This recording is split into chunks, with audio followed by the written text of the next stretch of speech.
Welcome. It's Charter Local Edition. My name is Brad Pomerance, and we are joined today by Kerry Rich. He is a member of the Alabama House of Representatives. And, sir, no doubt it's been a productive year. A lot of focus on the general fund deficit, the education fund surplus. Let's not talk about that for now. Let's talk about prisons and really what could have been a crisis. As you know, in the state of California, there was a U.S. Supreme Court decision which called the California prisons cruel and unusual, causing needless suffering and death. I mean, you didn't want that in Alabama, that's for sure. Absolutely not.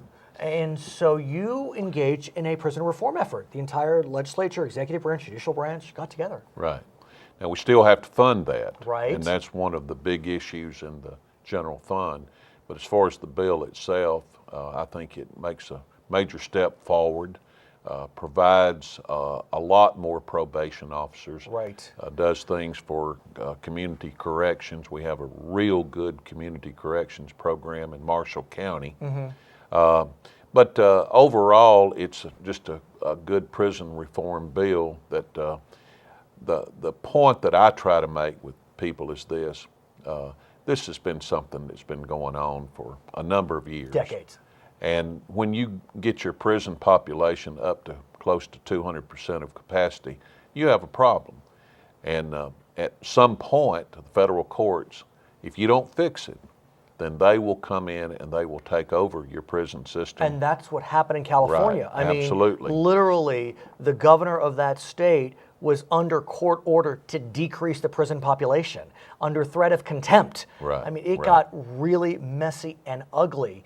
One thing that Alabama did, which California had done as well, is start to reclassify some lower level offenses to avoid these prison sentences that in the end, I mean, they're victimless crimes, they're nonviolent. Absolutely. And so it's a reevaluation. Right.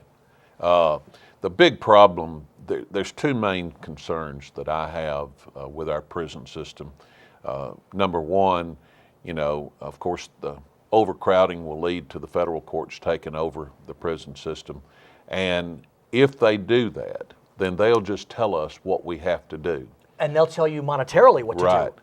And it doesn't matter what it costs. They'll tell us what we have to do. Whereas if we fix it ourselves, we can fix it at a much lower cost. But then the other part of that I think is real important is they may say, well, you have too many people, like they did in California, and say you have to release an X number of prisoners. And there would be some people that would be released that should not be released. And so, we needed prison reform for both of those reasons. Now, as you know, there had been some lawsuits filed recently. Sure. Southern Poverty Law Center, Equal Justice Initiative filed lawsuits. Are they part of this coalition on prison reform? Because in the end, you want all sides to buy in. And if you can get buy-in from your most vocal opponents, you're in a better place. Well, I think they pretty well agreed with the legislation that we passed.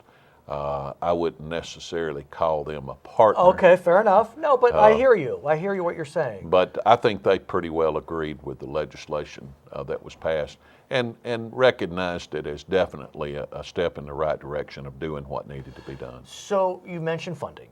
And as I understand it, Alabama needs about $25 million to fund the prison reforms. In the scheme of budgets, that's not a huge number, but general fund and deficit of $250 million, so that's about 10% of the deficit. Where do you go on this very specific issue on prison reform and the funding needed for prison reform? Well, my view is pretty simple. In the last 4 years, we have spent our time trimming, cutting, doing the things that are necessary to make state government run more efficiently. And I think we've done a pretty good job at that. Mm-hmm. Now, was it perfect? Nothing's perfect. Of course. But I think we did do a pretty good job, and I think we're continuing to work on those things and do a good job in that area. But my view is that at the end of the day, when you get right down to the bottom line, we're going to have more revenues. Well, that is a bold statement, Yeah. and I'm sure the governor likes hearing that from you. because a lot of the governor's friends in the Republican Party, he's a Republican, you're a Republican, have been a little nervous about supporting new revenues. And so my question is, do you see new revenues as a potential as we move throughout this year? Well, I'm not going to say that I see it as something that's going to happen, but I think that that's the only way that we can solve our problem at this point. I first served in the legislature in 1974 to 78. Well, you have come back and forth. You've worked for a governor, correct? Right. I worked for Fob James when he was governor. So I've been around this a long time, and I've seen it for a long time. But we had a problem with the general fund 74 to 78. The only difference in then and now, it's 40 years later and it's 40 times worse. It has progressively gotten worse. And as far as the education part of it, there's people say that we have $350 million in the rolling reserve in the education budget that's not being spent. And that's true on the surface. But the problem is if you take all of that money and you move it to the general fund, then next year you don't have any money either in the rolling reserve, and you don't have any money to prop up your general fund. I mean, it's a all one-time fix. gone. It's a one-time fix. Right. But what about unifying the budgets then? Because that would be not so much one time, it would be really looking at state budget in a very, very different way. I think that if you combine the two budgets, it would be a mistake. And the reason I think it would be a mistake, first of all, you ask yourself this question: are we spending too much money on education? And I say that we're not. And I can make a solid argument based on facts that we're not spending too much. Education Week recently released a survey, and it gave Alabama education a D+. No criticism intended. We love Alabama, but one could use that to suggest there's more to be done. Well, we're still $700 million short in our budget. Even with this coming fiscal year's budget, that's a good budget, we're still $700 million short of where we were in 2008 before the recession started. But then the other part of that is if you combine the two budgets, if you take all the money and throw it in one big pile, in my view, you will see the dirtiest, nastiest, filthiest fight that you have ever seen in your life. And not only will it be the first year, but it'll be that year and the next year and the next year. It'll go on continuously. But as you know, 47 other states unify their budgets.